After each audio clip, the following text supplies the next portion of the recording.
Hello everybody. Today's January 6th, 2016. It's approximately 12:30 here in Denver, Colorado. On my way to my spine appointment, I want to get back to you about my near-death experience. We had left off where my feet were no longer working. I had found out that I had a nervous breakdown, and then everything switched from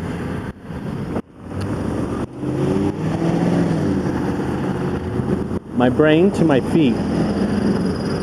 Little did I realize that the central nervous system had been shutting down. Before that, it was my digestive system. My water was retaining. Slowly my body was giving out. We're in the hospital, and they thought that I was well enough that I should be sent home. Another big mistake. A few days later, I deteriorate more. We decided to go back into the ER. This time, I am completely on the floor. Literally cannot be put inside the car. I just have to crawl in the car. And I remember laying on the floor in the car to get there. I get to the hospital. They put me in the emergency room area, and automatically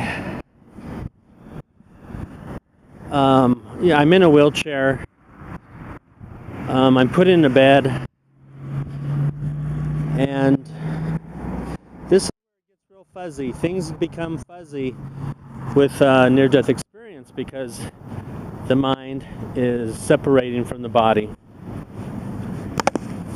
I had, sure it was maybe dementia, maybe it wasn't, but I was experiencing everything that the body was falling apart. Let me try to recall what happened next. Okay. I'm in the ER, and I feel something slide underneath me. My mom's off to the right side of me, and I'm laying down inside the emergency room. Something slid under me. My legs begin to go numb. I can see my mom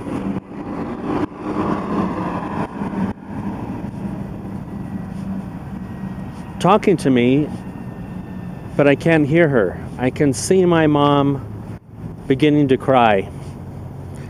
I'm not responding to what she's saying. I'm not responding at all to what she's saying. I do know that I was about waist height, maybe shoulder height from my bed. Off to the other side, I was off to the left and she was to the right. They take me, I'm watching this outside my body. I'm watching this outside my body. My mom's crying, and they take me to this other room. People come in and they take me really fast to this other room. And it's on a floor where it's very dark. It's this location where the lights are low. As I'm being wheeled to this room, I see exit signs. I see these. I'm going through doors, through the hospital. and they're taking me down below. I don't know what room this is, and I've never been to it.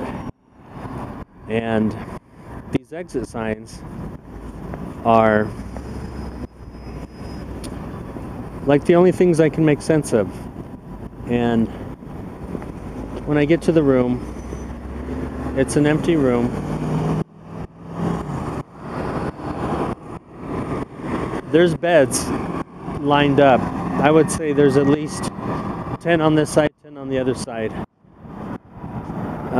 Reminds me of like an army, kind of like injury room, where you would take people after a catastrophe. They're lined up beds, you know.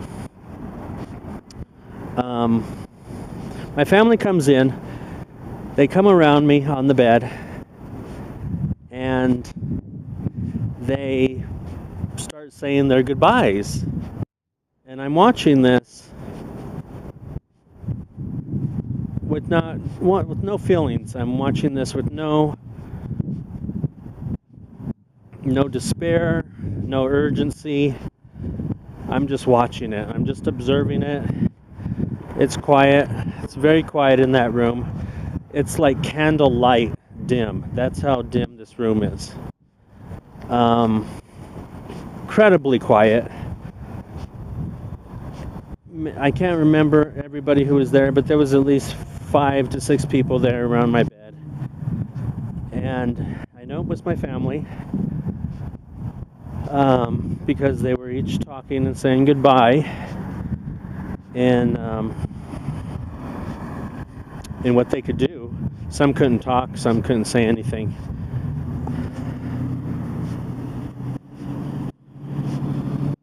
I have to get to my appointment. I'm going to stop there.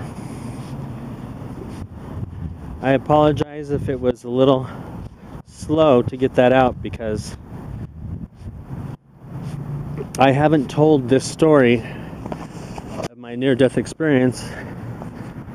I've never told this story in 20 years. It happened in '96 and it's 2016. And 20 years is actually pretty short when you think about eternity, like the spirit lives. So it's emotional at the same time. It's tough to get out, and it's also a challenge to remember, because it was under those circumstances where my body was actually being like nothing. It became nothing. My body was becoming zero. I want to thank you for listening. I will finish up this second part probably when I get out of my appointment. Cheers.